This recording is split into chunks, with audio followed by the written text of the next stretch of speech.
देखिए प्रश्न वाली 1.1 आज पढ़ेंगे। इससे पहले मैंने आपको क्या बता दिया है, इससे पहले मैं बता चुका हूं कि परिमेय संख्या क्या होती है, अपरिमेय संख्या क्या होती है, वास्तविक संख्या क्या होती है और पूर्णांक क्या होते हैं। ठीक है, ये सारी चीजें बता चुका हूं। ठीक है, अब अपन आज पढ़ने वाले हैं प्रश्न वाली 1.1 का आ चुके हैं। ठीक है, अब 1.1 का पहला क्वेश्चन का क्या बनता है, 1.1 का पहला क्वेश्चन जो है, क्या शून्य एक परिमेय संख्या है। देखो मैं लिख रहा हूं बोर्ड पे, क्या शून्य एक परिमेय संख्या है। आप इसे p बटा q के रूप में लिख सकते हैं, जहां p व q पूर्णांक है तथा q नॉट इक्वल टू क्या है 0, यानी q को 0 नहीं होना चाहिए। तो लिख सकते हैं कि नहीं लिख सकते, बताओ। लिख सकते हैं, क्यों लिख सकते हैं, यहाँ क्या लिख, उत्तर में क्या आएगा अपना, उत्तर आएगा अपना हाँ शून्य एक परिमेय संख्या है, परिमेय संख्या है, ये अपना उत्तर हो गया। अब क्यों होती है परिमेय संख्या शून्य, क्यों, क्योंकि हर संख्या के नीचे चाहे कोई भी 1 से लेके अनंत तक की जितनी भी संख्या होती है वो सारी क्या कहलाएगी, वो भी परिमेय संख्या भी कहलाएगी। क्यों कहलाएगी, क्योंकि हर संख्या के नीचे क्या होता है, एक होता है, इसलिए क्या बन गया p बटा q बन गया। ऊपर वाला p हो जाएगा, नीचे वाला क्या हो जाएगा, q हो जाएगा। क्योंकि लिख सकते हो आप, कारण बता सकते हो, क्योंकि 0 बराबर क्या लिख सकते हैं, 0 बटा 1 लिख सकते हैं, इसी प्रकार 0 बटा 2 भी लिख सकते हैं, इसी प्रकार 0 बटा 3 भी लिख सकते हैं, कोई दिक्कत नहीं। इसलिए सारी क्या होगी, परिमेय संख्या है। ठीक है, और q नॉट इक्वल टू 0 भी नहीं है। इस टाइप से इसका उत्तर होगा कि हाँ शून्य एक परिमेय संख्या है, क्योंकि इसे, क्योंकि देखो क्या होगा, 0 बराबर क्या होता है, 0 बटा 1, 0 बटा 2, 0 बटा 3 अपन लिख सकते हैं। ओके, ये आप नोट कर लीजिए फटाफट।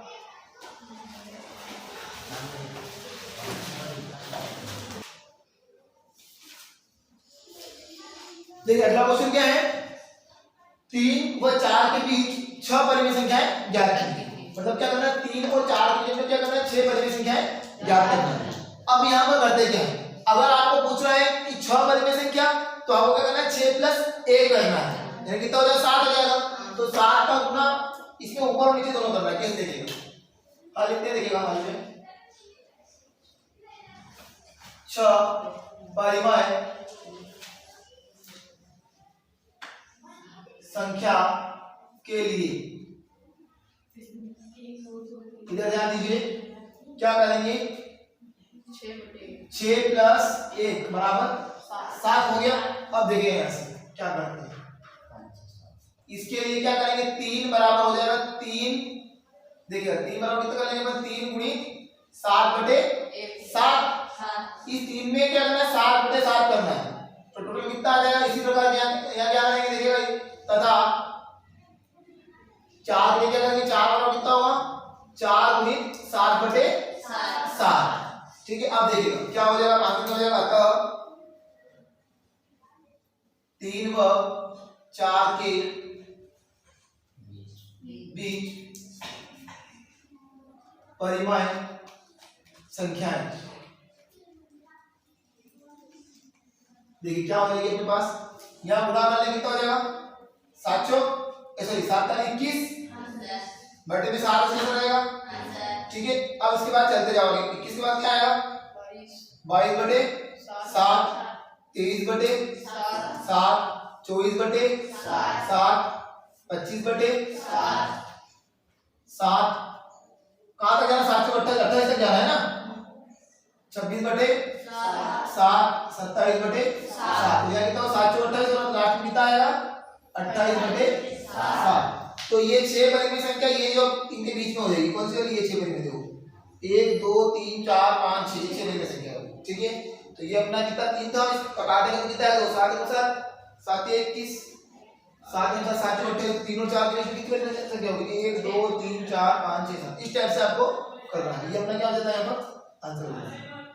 जो पूछा हमने 6 परिमेय संख्या, 6 परिमेय संख्या ये वाली 1 2 3 4 5 6। इसी प्रकार से मुझे 7 पूछे, 8 पूछे, 9 पूछे, कुछ ही पूछे, इसी प्रकार करना है। ठीक है, कौन सी बटा वाली, ये बता रहा हूँ, इसके बाद अगला क्वेश्चन, तीसरा क्वेश्चन रहेगा। इसके लिए पहले एक क्वेश्चन लिख लीजिए होमवर्क के लिए, ये तुम्हें करना है। 5 व 7, मैंने कह दिया 5 व 7 के बीच 8 परिमेय संख्या, क्या करना है, 8 परिमेय संख्या ज्ञात करो। ये आपके लिए होमवर्क रहेगा, इसको आपको करके लाना, ठीक है। ये क्वेश्चन दिया गया होमवर्क इसी तरह से, ये नोट कर लीजिए।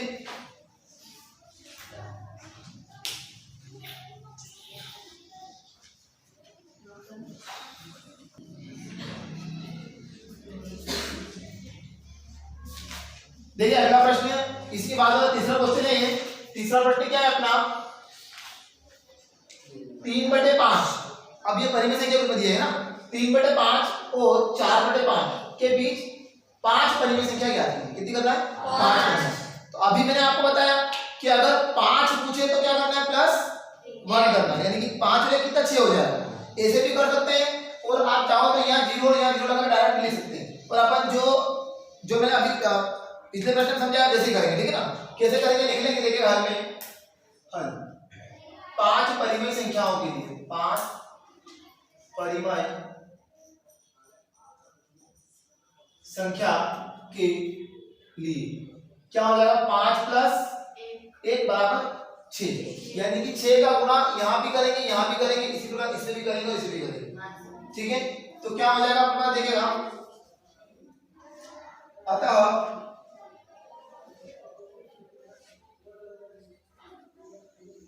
3/5 व 4/5 के बीच 5 परिमेय संख्याएं।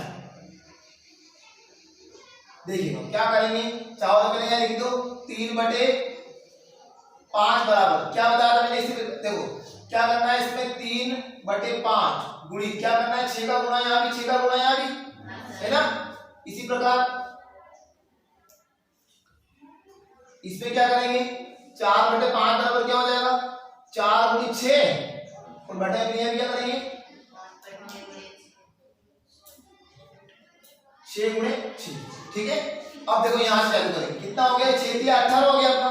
तो क्या आप देखो मैंने लिख दिया है कि 3/5 और 4/5 के लिए 5 परिमेय संख्या। एक बार भी बताता तो देखिए क्या देखो, सबसे पहले 5 परिमेय संख्याओं के लिए 5 + 1 बराबर क्या करोगे, 0 कर दोगे। कैसे क्या कर दोगे, 5 + 1 करोगे तो 6 हो जाएगा। अब करना क्या है, देखिएगा ये जो 6 आया है इसका गुणा यहाँ इस संख्या में यहाँ पर भी करना है और यहाँ पर भी करना है। तो क्या करेंगे, 3/5 में लिख दिया, 6 का गुणा ऊपर 6 का गुणा नीचे, यानी कितना हो जाएगा, 6 × 18 हो जाएगा, है ना। चाहो नहीं लिख सकते बराबर कर दिया। इसी प्रकार यहाँ पर इसमें 6 का गुणा यहाँ पर, 6 का गुणा यहाँ पर, कितना हो जाएगा, 6 × 24 हो जाएगा। तो यहाँ से चालू करते देखिएगा, 6 × 18 6 × 30, ठीक है। अब कहां तक जाना है, 6 × 24 तक जाना है। देखो 18 का कितना आता है, 19/30, उसके बाद 20/30, उसके बाद 21/30, उसके बाद 22/30, उसके बाद 23/30। संख्या गिन लो कितनी होगी, यहाँ के बाद गिनना है, 1 2 3 4 5 है। अब क्या आ रहा है, 24/30। देखो ये 6 × 24 है ना, 24/30 होगी। इस टाइप से आपको कर देना है, बस ये आपका आंसर हो जाएगा। चाहो तो यहाँ बराबर लिख सकते हो, यहाँ पर बता सकते हो 6 × 18 लगेगा, यहाँ भी कर सकते हो 6 × 18 कितना है, 30 हो जाएगा। और यहाँ पर कितना हो जाएगा, 24/30, ताकि आपको दिमाग में रहे कि आपको 18 चल कर निकाल देना, 24 तक जाना है। यहाँ कर सकते हो, नहीं करोगे यहाँ कर देना। बात समझ में आ गई मेरी, एक बार भी समझ लीजिए। देखो क्या करना है, सबसे पहले 5 परिमेय संख्याओं के लिए क्या होता है, 5 + 1 करना है, जितने भी पूछे उसमें क्या करना है, 1 जोड़ना है। उसके बाद क्या करोगे, आया कितना, 6, तो इस वाली संख्या में 6 का गुणा ऊपर 6 का गुणा नीचे, यानी 6 दिया 18 हो गया और 6 बजे 30 हो गया है ना। इसी प्रकार इस वाली संख्या में 6 का गुणा ऊपर 6 का गुणा नीचे, 6 × 24 और 6 बजे 30 हो गया। अब 18 से चालू करना है। देखो यहाँ मैंने लिख दिया कि 5 परिमेय संख्या, तो 18 से क्या 19 आता है, तो 19/30, 20/30, 21/30, 22/30, 23/30, लास्ट में 24/30। ये अपना आंसर हो जाएगा, नोट कर लीजिए फटाफट।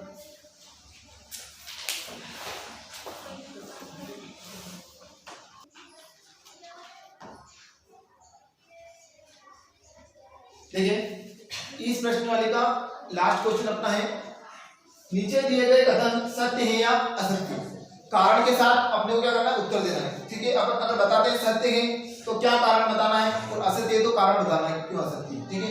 अब समझिएगा, पहला क्वेश्चन अपना है, प्रत्येक प्राकृत संख्या पूर्ण संख्या होती है। वो बोल रहा है कि क्या प्रत्येक प्राकृत संख्या पूर्ण संख्या होती है क्या? सत्य है क्या? सत्य सत्य है। तो ये तो क्या आएगा, या लिख देता हूं, देखो सत्य, ये तो होगा अपना आंसर। पर क्यों है वो लिख देते, क्योंकि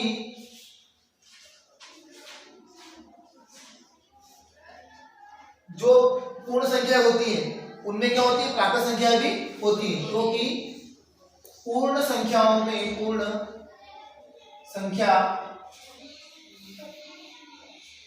में प्राकृत संख्या भी होती है, प्राकृत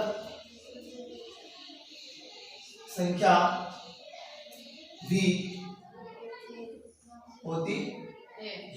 ये चीज अपने पास हो जाएगी कि पूर्ण संख्याओं में प्राकृत संख्या भी होती है। अपन जानते हैं कि पूर्ण संख्या कहाँ चालू होती है, 0 से लेकर अनंत तक संख्या क्या कहलाती है, पूर्ण संख्या कहलाती है, और उनमें प्राकृत संख्या भी आती है। इसलिए क्या होगा, प्रत्येक प्राकृत संख्या पूर्ण संख्या होती है। ठीक है, इसके बाद देखिएगा दूसरा क्वेश्चन है, प्रत्येक पूर्णांक एक पूर्ण संख्या होती है, सत्य या असत्य? नहीं बेटा, असत्य रहेगा। क्या रहेगा? असत्य। प्रत्येक पूर्णांक एक पूर्ण संख्या होती है क्या? तो नहीं होती, नहीं। कारण देखिए, असत्य लिखिए, कारण क्या देखिएगा, असत्य। देखो, क्योंकि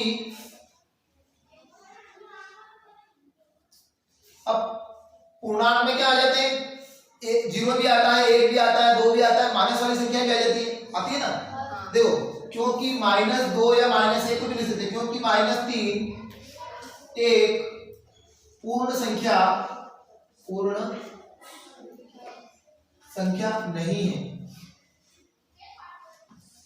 ठीक है, अपन जानते हैं पूर्णांकों में क्या क्या होते हैं, 0 आता है, 1 आता है, 2 आता है, 3 आता है, माइनस वाली संख्या भी आती है, पर माइनस वाली संख्या कभी पूर्ण संख्या नहीं होती। क्लियर? लास्ट सवाल, मतलब लास्ट प्रश्न देखिए, प्रत्येक परिमेय संख्या एक पूर्ण संख्या होती है क्या? प्रत्येक परिमेय संख्या एक पूर्ण संख्या होती है, तो ये भी क्या है, असत्य है। क्यों है देखिएगा, यहाँ लिखेंगे असत्य, असत्य। अब कारण लिख लीजिए, क्योंकि 1/3 मान लीजिए, परिमेय संख्या होती है 1/3, 1/3 परिमेय है, किंतु पूर्ण संख्या नहीं है, पूर्ण संख्या नहीं है, नहीं है। बस इस टाइप से अपने को कर देना है, ये चीजें याद रखना चाहिए। अब देखो, अपन जानते हैं कि पूर्ण संख्या में क्या क्या होती है, पर ये देखो 1/3 ये पूर्ण संख्या है क्या? नहीं है। पूर्ण संख्या क्या कहलाती है, जैसे 2, 3, 4, 5, 6, 10, 15 ऐसे पूर्ण संख्या है। बाकी बड़े वाली संख्या मान लीजिए, उसके बाद मान लीजिए कि -3, ये क्या हो जाएगी, पूर्ण संख्या है, नहीं कहलाएगी। क्लियर है? ये नोट कर लीजिए, और इसी के साथ अपनी प्रश्न वाले यहाँ पर समाप्त होती है। ठीक है ना?